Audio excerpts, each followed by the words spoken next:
Hello, World Civilization 107 class.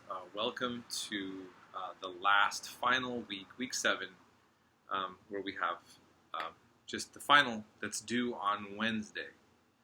Now, there's a few things I just want to mention about the final. First of all, some of you will actually notice that I gave a lot of points and a lot of extra credit options. Even though you did have to do a lot of work, there has also been a certain cushion that maybe you didn't notice.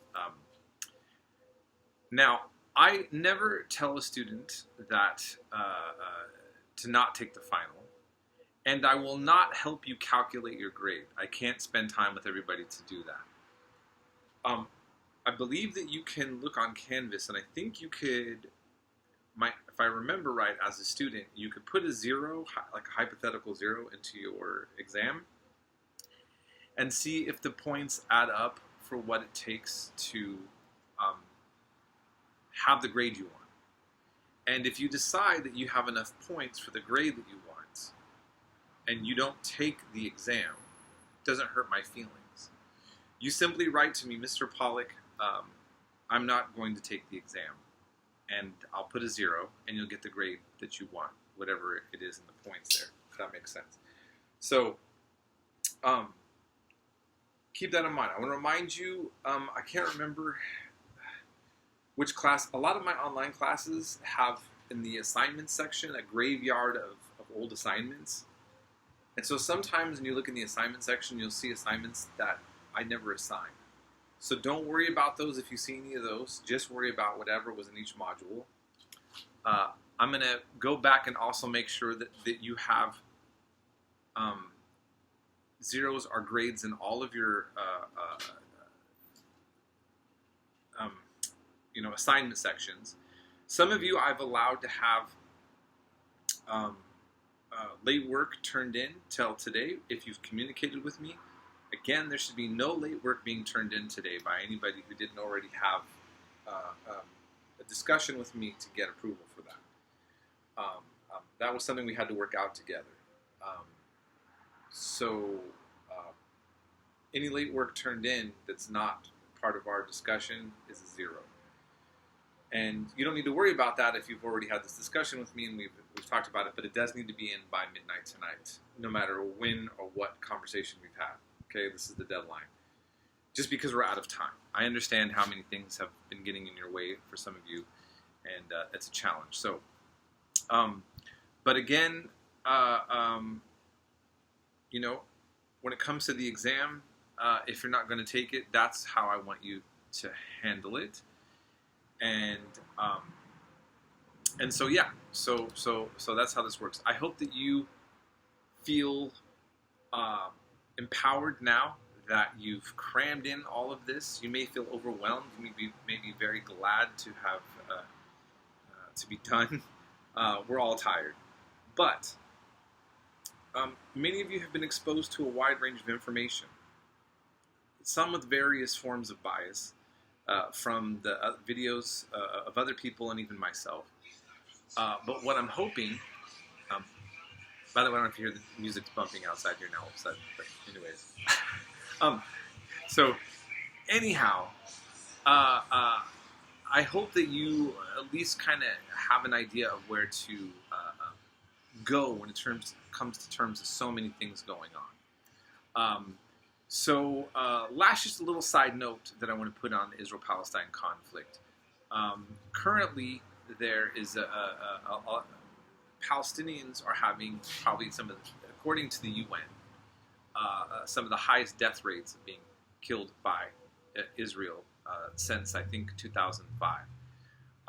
And in terms of what's happening in Israel itself, there is mass demonstrations that's been happening there of Israel having the kind of left-wing, right-wing battles in a way that's more pronounced than the kind of social conflict we're seeing here in the United States.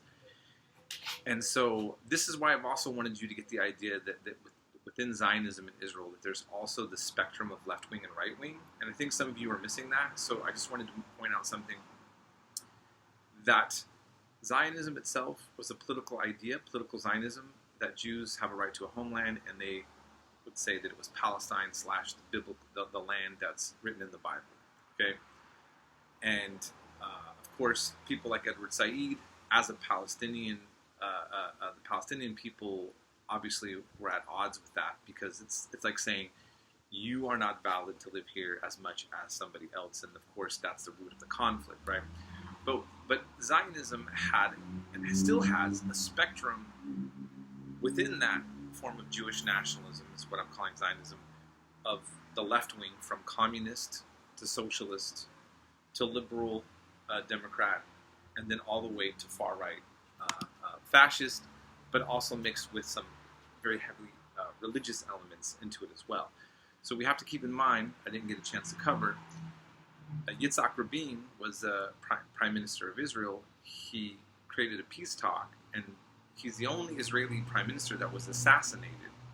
But he was assassinated not by a Palestinian terrorist, but a Jewish Israeli one that felt that making peace with the Palestinians and that compromise was unbearable, and he actually felt comfortable enough to assassinate the prime minister of Israel.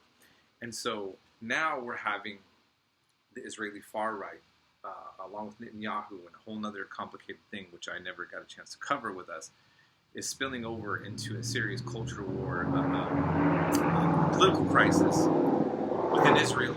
On top of that, for Palestinians, feeling extra alienated, having more settler violence, more government violence, and on top of that, also becoming alienated from the other Arab states, at least the governments, through the peace that's being worked out with Israel and all this other stuff. So it's still a very big, complicated mess, and the United States has a very uncompromised, very pro-Israel position, and they are the #1 military aid recipient in the U.S. government, and this is a controversial thing for the globe that sympathizes with Palestinians. So the reason why I wanted to jump on this conflict and talk about it a little bit more is because it's one that's little understood, but it becomes a part of so much discourse in the United States. And I hope that we also, I was able to take away any kind of racializing it, and, about whether we like one ethnic group over the other, and try to break down the way that it can be looked upon. And just has happened to be my specialty when I was in college as well, so that's also why I kind of wanted to just make some clarity on that.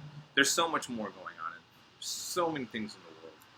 And so please keep learning, keep a critical lens, keep challenging yourself and others, and be good to yourselves, and take care. And hopefully we can all start making morally courageous decisions that actually benefit the rest of us together as a community, as a nation, and planet of human beings. Have a good one. We'll be in touch. I'll be creating your stuff.